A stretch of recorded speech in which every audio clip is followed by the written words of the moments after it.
अस्सलाम वालेकुम and hello everyone, welcome back to my channel. तो आगाज़ करते हैं आज के व्लॉग का मॉर्निंग से।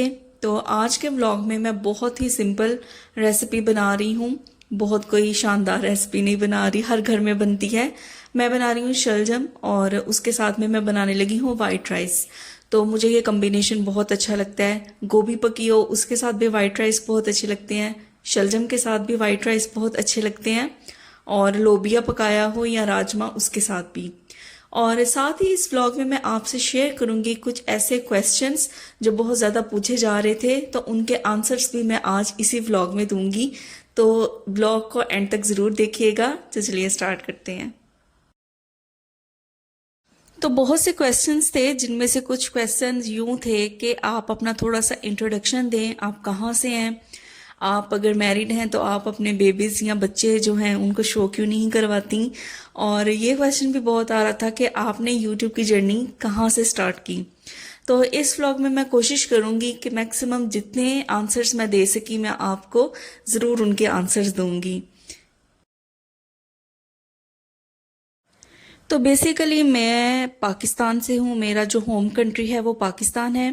तो 3 साल पहले मेरी शादी हुई और हस्बैंड मेरे दुबई होते थे, उनकी जॉब यहाँ पे थी, जिसकी वजह से फिर मैं यहाँ पे शिफ्ट हो गई। और बेबीज अभी मेरे नहीं हैं, इसलिए आपको वीडियो में वो नज़र भी नहीं आते। तो आप भी दुआ करें, मैं भी दुआ करती हूँ कि अल्लाह ताला मुझे भी बेबीज दे। तो इसीलिए वो वीडियो में नहीं आते, क्योंकि बेबीज अभी नहीं है। तो यहाँ पे मैं रहती हूँ अपने हस्बैंड के साथ, और लास्ट ईयर ही मेरे भाई की भी जॉब हुई। तो पहले हम छोटे स्टूडियो फ्लैट में रहते थे, तो जब भाई की भी जॉब हो गई यहाँ दुबई में, तो हम लोगों ने फिर बड़े रूम में या बड़े घर में हम लोग फ्लैट में शिफ्ट हो गए। तो यहाँ पे रहते हैं इस टाइम पे मैं रहती हूँ, मेरे हस्बैंड है और साथ में मेरा भाई होता है, हम 3 लोग रहते हैं यहाँ पे। और बाकी जो मेरी फैमिली है उसमें 2 सिस्टर्स हैं, एक मुझसे बड़ी है और एक मुझसे छोटी है। और मामा, अब्बू, ये सब लोग अभी पाकिस्तान में ही होते हैं। मैं, मेरे हस्बैंड और मेरा भाई जॉब के बाद वो भी यहाँ पे हमारे साथ ही रहता है। और यूट्यूब मैंने कैसे स्टार्ट की, जब मेरी शादी हुई उसके 1 महीने बाद ही कोरोना स्टार्ट हो गया। तो उसके बाद मेरा वीज़ा भी आ गया था और मैं आने वाली थी, फर्स्ट मैं विजिट में आने वाली थी यहाँ पे दुबई में। और सब कुछ ओके था, फ्लैट भी हस्बैंड ने यहाँ पे देख लिया हुआ था, सारे अरेंजमेंट्स यहाँ पे उन्होंने कर लिए थे, बस मेरी टिकट करवानी थी। और बैड लक ये हुई कि जब टिकट करवानी थी उससे जस्ट थोड़ी देर पहले ही लॉकडाउन लग गया, पाकिस्तान में भी, यूएई में भी, पूरी वर्ल्ड में आहिस्ता आहिस्ता लॉकडाउन लगना स्टार्ट हो गया। तो बहुत सी कंट्रीज की फ्लाइट्स कैंसिल होना स्टार्ट हो गई, जिनमें से एक पाकिस्तान भी था। तो दुबई ने पाकिस्तान की भी फ्लाइट्स बंद कर दी थी। तो ये बैड लक हुई कि शादी के 1 माह के अंदर अंदर हस्बैंड तो थोड़ी देर के लिए छुट्टियों पे आए थे, वो वापस दुबई आ गए थे। तो हस्बैंड तो शादी के 15 दिन बाद ही वापस आ गए थे दुबई, क्योंकि उनकी जॉब थी और उनको इतनी ही छुट्टियां मिली थी। और यहाँ पे वापस आते ही उन्होंने पहला काम यही किया कि मैं इसको पहले विजिट पे बुला लूं और फिर यहाँ पे इसका 2 साल का वीज़ा निकलवा लूंगा। तो उसी 1 माह के अंदर अंदर उन्होंने बड़ी मुश्किल से, बड़ी स्ट्रगल से, क्योंकि दिन थोड़े थे, उन्होंने मेरा वीज़ा भी अप्लाई किया, रूम का भी देखा, फर्नीचर वगैरह सब कुछ उन्होंने तकरीबन कर लिया था। और मेरी टिकट्स आने वाली थी और वीज़ा भी उन्होंने मुझे भेज दिया हुआ था। और उन्हीं दिनों में लॉकडाउन लग गया, तो ये मेरी बैड लक हुई। और जाहिर है, आपकी नई नई शादी हो, आप हस्बैंड से दूर हो, तो आपका दिल नहीं लगता। तो मेरे साथ भी यही हुआ। और फिर मेरी मुझसे जो छोटी सिस्टर हैं उन्होंने कहा कि तुम्हारा भी दिल नहीं लगता, तो क्यों ना हम अपने लिए एक मसरूफियत ढूंढ लेते हैं। तो हम लोग यूट्यूब ज्वाइन कर लेते हैं, क्योंकि कोरोना में मेरे ख्याल में से बहुत से लोगों ने यूट्यूब कोरोना में ही स्टार्ट किया है। एक तो करने को कुछ भी नहीं था होता, और कुछ लोगों ने फाइनेंशियल क्राइसिस की वजह से भी स्टार्ट की। तो मैं अपने हस्बैंड से दूर थी, मेरा दिल नहीं लगता था, कुछ पता नहीं था कि कोरोना कब ख़त्म होना है, कब ये जाएगा और मैं अपने हस्बैंड के पास वापस आऊँगी। तो फिर इसलिए मैंने और मेरी छोटी सिस्टर ने मिलके यूट्यूब चैनल स्टार्ट किया। तो जो मेरी स्टार्ट की वीडियोस हैं वो, उसमें कुकिंग मैं करती थी, वॉइस ओवर मैं करती थी, और जो मेरी छोटी सिस्टर है वो कैमरा लेके उससे रिकॉर्ड करती थी, मूवी बनाती थी। तो कभी कभी अल्टरनेटिव इस तरह हो जाता था कि वो कुकिंग कर लेती थी और मैं वीडियो बना लेती थी। जो स्टार्ट मैंने लिया था वो मैंने कुकिंग की वीडियो से स्टार्ट लिया था। तो अपने आप को मसरूफ़ रखने के लिए कि मेरा माइंड डिस्ट्रैक्ट ना हो, क्योंकि जाहिर है जब नई आपकी शादी हुई होती है तो फिर लोग भी पूछते हैं कि अभी तक गई नहीं। लेकिन उस टाइम कंडीशन ऐसी थी, कोरोना था, कि सबको चलो थोड़ा बहुत पता था कि भाई कोरोना की वजह से फ्लाइट्स बंद हैं। तो यूट्यूब का आगाज़ मैंने वहाँ से किया 2020 में, तकरीबन आई थिंक मार्च अप्रैल में, जब लॉकडाउन लगना स्टार्ट हो गया और मेरा फ्लाइट्स ऑफ हो गई। तो उसके बाद मैंने यूट्यूब का आगाज़ किया अपनी सिस्टर के साथ मिलके। तो उसके बाद अगस्त में 2020 में फिर दोबारा फ़्लाइट्स ओपन होने का चांस बना, और फिर मेरा वीज़ा दोबारा हस्बैंड ने भेजा तो मैं यहाँ यूएई में आ गई, और वीडियो हम दोनों मिलके बनाते थे। तो उसने फिर कहा कि मैंने अभी अपनी स्टडी पे मैं फोकस करती हूँ, तो जो यूट्यूब का ये डिपार्टमेंट है या वीडियोस हैं ये आप बनाना शुरू कर दो। फिर पहले मैं पाकिस्तान में बनाती थी, फिर यहाँ पे आके तो फिर यूट्यूब टोटली सिस्टर ने छोड़ दी और मैंने ही उसको ऑपरेट करना शुरू कर दिया।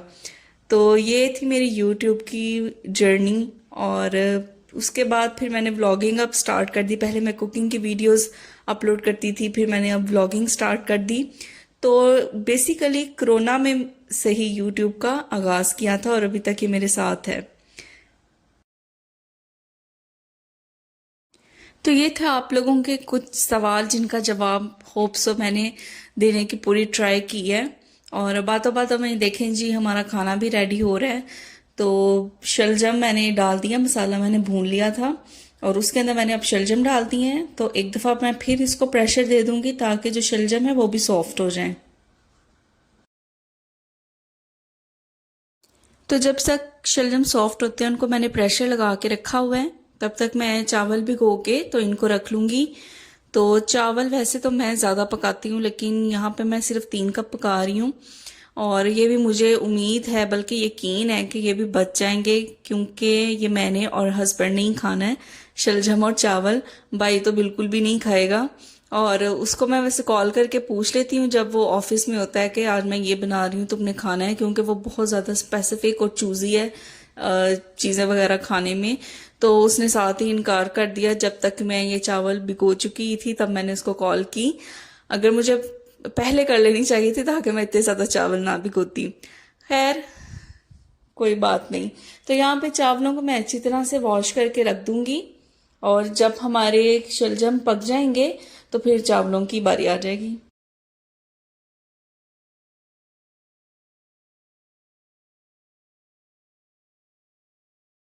प्रेशर मैं जब भी यूज़ करती हूँ ना, तो मुझे अपने हस्बैंड की स्टार्टिंग की एक बात ज़रूर याद आती है। मैं उनसे कहती होती थी जब मैं यहाँ पे यूएई में शिफ्ट हुई कि मुझे प्रेशर ले दें, प्रेशर ले दें। कहते थे नहीं, मुझे प्रेशर से बहुत डर लगता है। मैं कहती थी कुछ नहीं होता, हम लड़कियों तो जाहिर है यूज टू होती हैं इन चीज़ों की। नहीं, मुझे डर लगता है कहीं फट ना जाए। मैंने कहा नहीं फटेगा, क्योंकि जाहिर है जो एक बेसिक मसाला प्रेशर में जो गलता है या भुनता है, वो आप फिर घंटों लगा रहो उस तरह से वो स्मूथ और मज़े का नहीं बनता। तो अब खुद ही मुझे कहते हैं कि आपका खाना पहले से ना बहुत ज़्यादा अच्छा हो गया है। तो ये प्रेशर का कमाल है या आपके हाथ का? तो मैं कहती हूँ ये दोनों चीज़ों का कमाल है, प्रेशर का भी और मेरे हाथ का भी कमाल है। क्योंकि जाहिर है प्रेशर की फिर बात और होती है। तो फिर धक्के से ये मैंने अमेज़ोन से मंगवाया था, इनके तल्ले मिनते करके कि नहीं मुझे प्रेशर कुकर चाहिए।